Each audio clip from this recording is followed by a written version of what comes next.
Today, I'm going to teach you how to turn on audio cues in Strava. So I'm starting here by opening the Strava application on my phone. Once the app is fully loaded and I'm on the main screen, I'm heading straight to the bottom navigation bar where I can see different options. From there, I'm clicking on record because that's where I need to go to access the audio cue settings.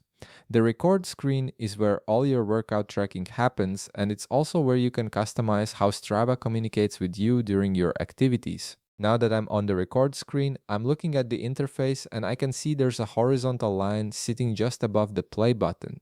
This line is actually draggable and it hides some additional options underneath. So I'm going to drag this line upwards to reveal what's beneath it. As I drag it up, a menu slides into view with several options that control how my workouts are recorded and monitored. This is where most of the recording settings live, so it's a really useful area to know about. Once that menu is fully expanded, I'm looking through the options that just appeared, and right here I can see a settings option. I'm clicking on that now to open up the detailed settings menu. This takes me into a new screen where I can adjust various aspects of how Strava tracks and communicates during my activities. There are quite a few options in here, but I'm specifically looking for the audio related settings. As I scroll through this settings menu, I'm finding the option labeled audio cues.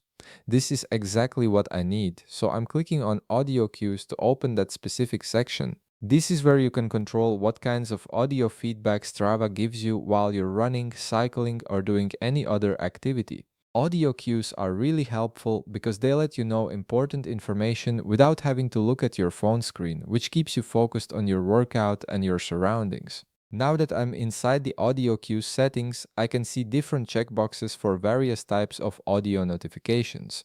The one I'm looking for is labeled Start, Stop, Pause. This particular audio cue will let me know when I start an activity, when I stop it, or when I pause my recording. So I'm checking the checkbox next to Start, Stop, Pause. As soon as I check it, that setting is enabled and Strava will now give me audio feedback for those specific actions during my workouts. And that's it. I've now turned on audio cues in Strava, which means I'll hear notifications when I start, stop, or pause my activities, making it much easier to track my workouts without constantly checking my screen. If you found this video helpful, please leave a like, subscribe, and see you in the next video.